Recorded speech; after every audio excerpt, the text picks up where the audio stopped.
Have you ever lost someone? Has your heart ever been broken? If your answer is yes, this video is for you. All your solutions in one video.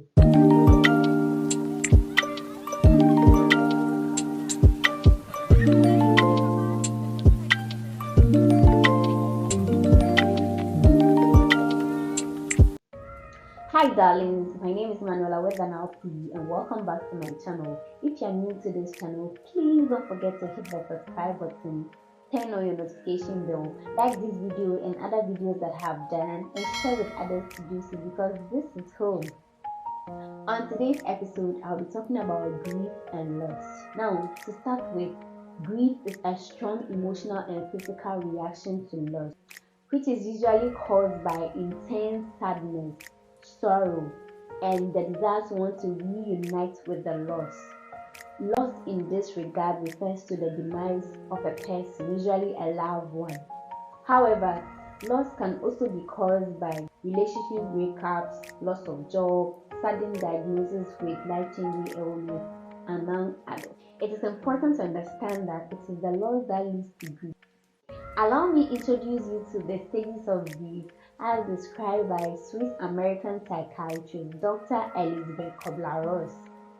She categorizes grief into 5 main stages, and these 5 stages include denial, anger, bargaining, depression, and acceptance. The first stage is the denial stage. This is the stage where we tell ourselves that the loss is not true, the loss does not exist. We feel so reluctant to accept the truth.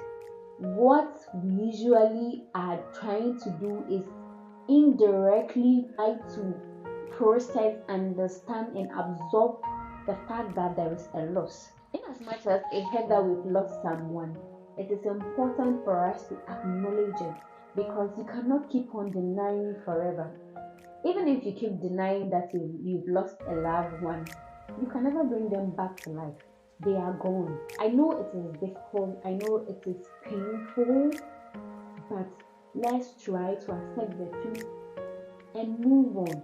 The best we can do is to pray for the repose of the lost soul. The second stage of grief is anger. Now, this is a natural emotion we express as a result of the loss. We are usually angry either at the disease or at ourselves. We are angry at the disease because they never said goodbye to us. We are angry because maybe we might have made plans with them to accomplish certain goals. However, we are now left stranded because of their sudden demise.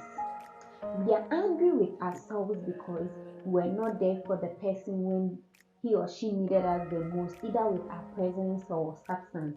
We are angry because we cannot do anything to change what has happened. We are angry because we are going to live life without them, and that thought alone is difficult.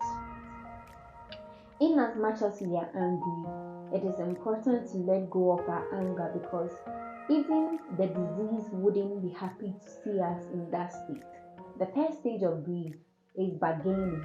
Now, this is the most interesting stage. It's usually a stage where we try to explore and identify possible solutions to try to bring back the disease to life. And for those of us who are Christians, this is where we try to convince God to resurrect the dead in exchange for a good behavior or in exchange for something.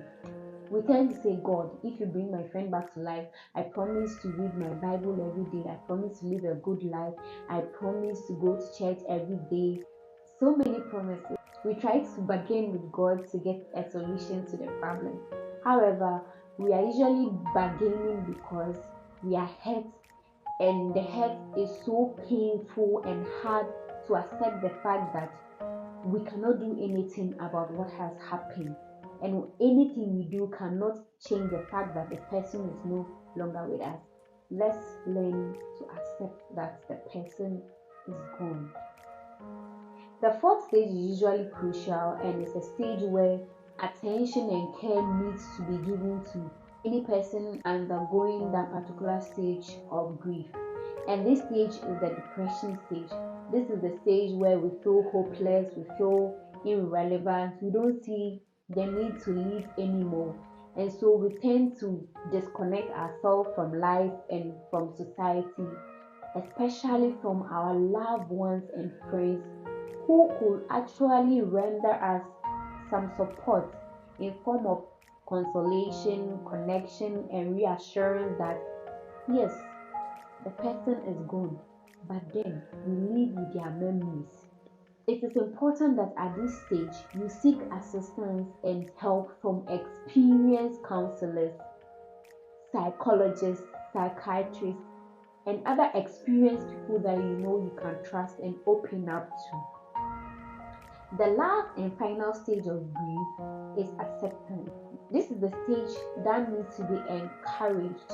Acceptance is when we realize that we've lost someone, they are no longer with us, and now come into terms with the fact that we have to live the next phase of our lives without them.